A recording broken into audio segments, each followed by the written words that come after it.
com Daniel. Nabucodonosor veio em 605 a.C., cercou Jerusalém, depois em 587 ele destruiu o templo, e nessas vindas ele levou muito judeu cativo para a Babilônia, né? Levou muito judeu cativo para a Babilônia. E levou um jovem chamado Daniel. E ali a Bíblia fala que o rei teve um sonho, e ele ficou confuso com o sonho. Daniel foi lá, interpretou o sonho do rei e falou: olha, rei, Deus deu esse sonho para você para mostrar o que vai acontecer no futuro da humanidade.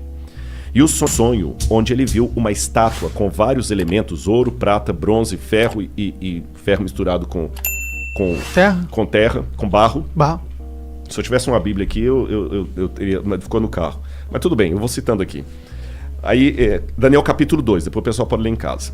E ele falou assim, o rei falou, foi isso que eu sonhei. Ele falou, pois é, rei, agora eu vou te revelar o sonho. A cabeça de ouro é o teu reino. E o seu reino vai passar.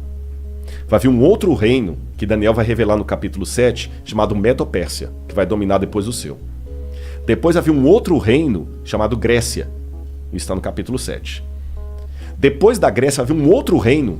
Mas não está na Bíblia assim nominalmente, tá? A Grécia, a Medo-Pérsia e a Babilônia estão. Só dali para diante que não está.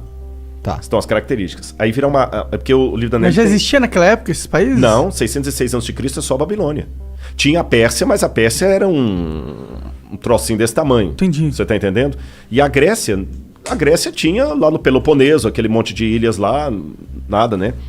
E o detalhe, um parênteses aqui, que isso aconteceu no capítulo 2 de Daniel. Mas depois no capítulo 7, Deus dá uma visão ao profeta Daniel com essa mesma história, mas com mais detalhes. E depois no capítulo 8, com mais detalhes, Daniel vê monstros, bichos, e Deus vai explicando. Por que Deus fez aquilo? É a maneira de entender, parábola, não é? E Deus vai dando detalhes. Aí Deus fala o seguinte, aí começam as características. Eu estou pegando igual Daniel 2 e 7. A Babilônia vai passar, o reino que virá da Medo-Pérsia, ele será forte por um lado e fraco por outro. Ele terá duas forças. E realmente foi a junção da Média e da Pérsia, Dario e Ciro, que destruíram a Babilônia.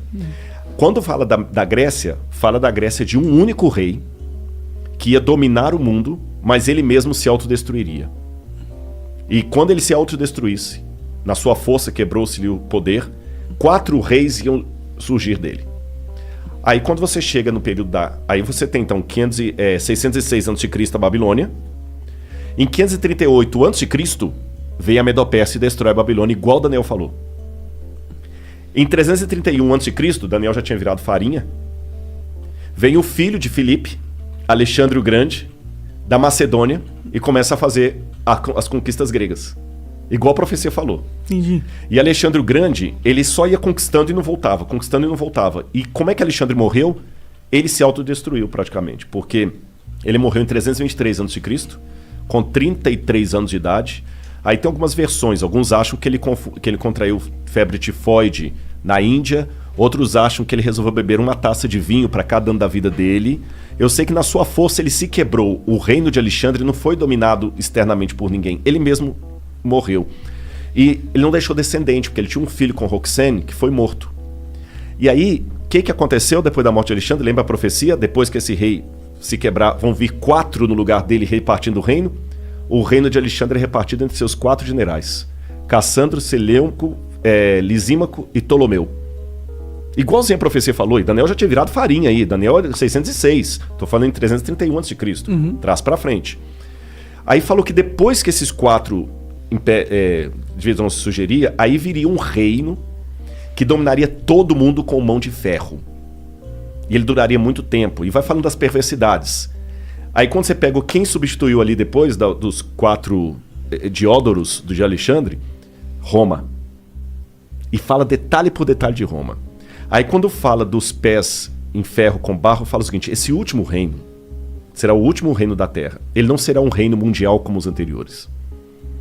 Assim como ele tinha uma parte em ferro e uma parte em barro, esse reino será um reino dividido entre nações, onde ele terá por um lado a força do ferro, por outro lado a fraqueza do barro. Durante muito tempo, essas nações tentarão se unir por acordos, contratos e casamentos. Mas assim como o ferro não se mistura com o barro, eles não se unirão. Aí quando você continua estudando a história geral, o que acontece em 476 d.C.? Cai o Império Ocidental Romano, e ele é dividido entre as tribos bárbaras que atacaram Roma e que viraram os países da Europa Ocidental hoje. Que durante toda a história da Europa ficou fazendo o quê?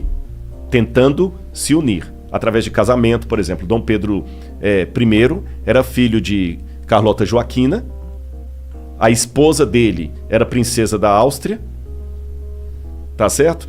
A Rainha Vitória chegou a ser chamada de vovó da Europa, porque ela tinha parente em todo lado. Lembra que o que casou com a Elizabeth agora, ele era de sangue alemão e estava na Grécia. A Europa toda tem parentes e eles não conseguiram unir a Europa. O que Napoleão tentou? O que Carlos Magno tentou fazer? Unir a Europa, não conseguiu. O que Napoleão tentou fazer? Unir a Europa, não conseguiu. O que Adolf Hitler tentou fazer? Unir a Europa, não conseguiu. Mercado como europeu, unir a Europa, não conseguiu. Agora o Brexit. A Europa pensou que unir, rachou de novo. E a profecia falou que esse reino seria um reino dividido até o fim, quando então virá uma pedra do céu, que é a volta de Jesus. Eu dei um panorama assim rápido, sabe? Então acaba com o cometa. Não, aí é um símbolo da volta. Não é um asteroide. Fala que é uma pedra como se fosse tirada de uma montanha. É um símbolo da intervenção divina na história. Entendi. Nos dias desses reis. Então, cara, é muita coisa coincidindo assim que você vai assim, mas aconteceu ao pé da letra. Esse é só um exemplo. A Bíblia está lotada de profecias. Não são profecias como música de Roberto Carlos quando você está na fossa. Qualquer uma conta a sua história.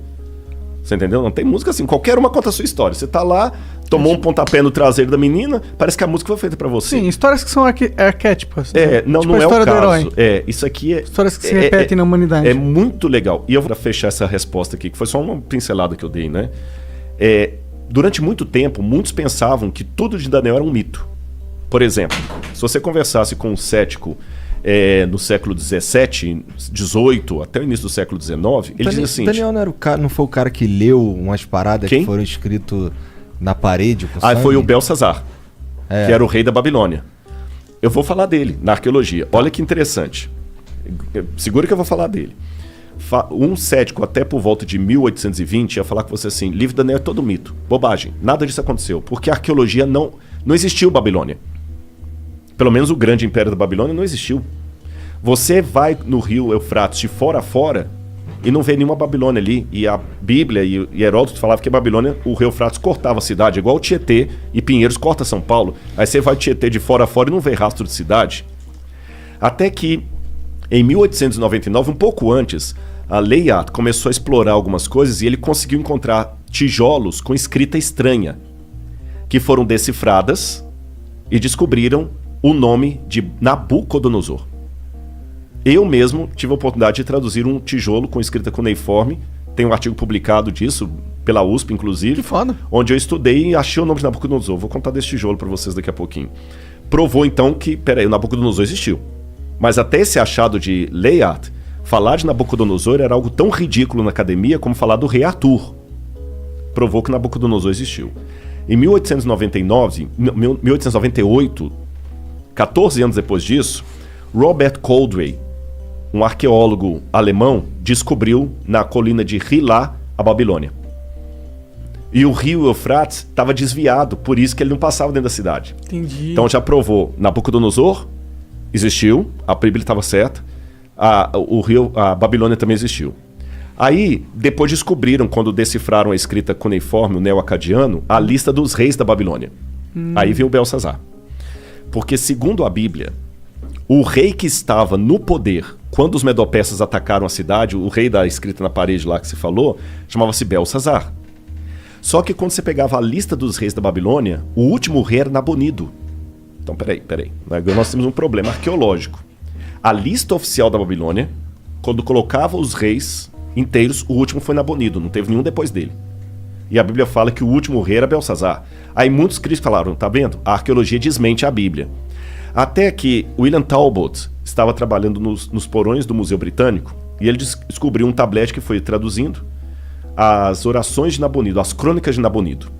E lá nas orações de Nabonido, ele pedia aos deuses, ao deus Marduk, que protegesse o seu filho primogênito, Bel-Uru-Achar, que é Belsazar.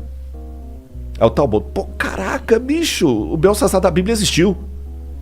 Mas mesmo assim os críticos falaram, calma, isso não prova que a Bíblia está correta, porque a Bíblia coloca Belsazar como o rei da Babilônia.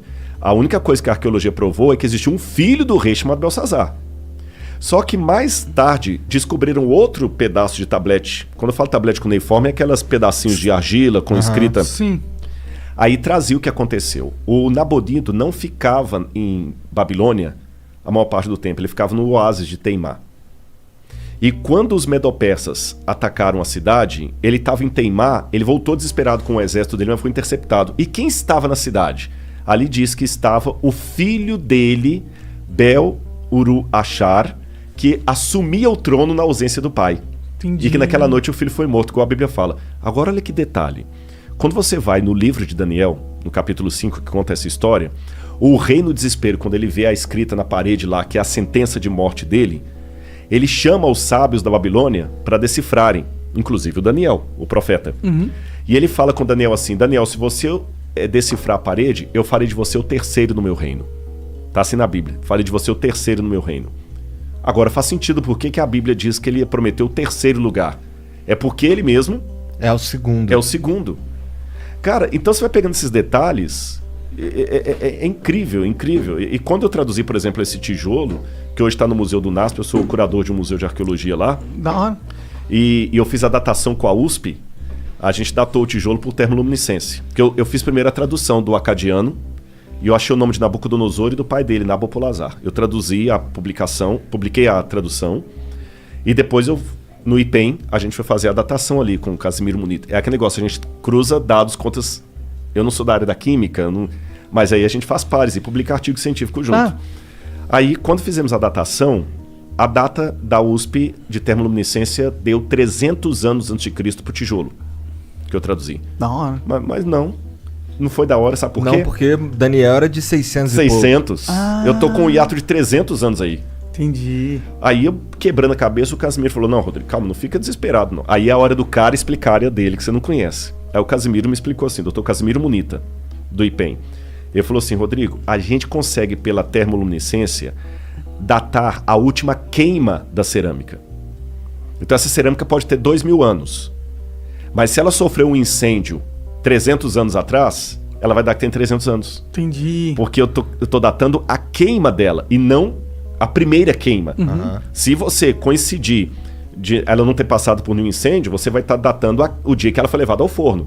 Mas se ela teve um incêndio depois disso, zera.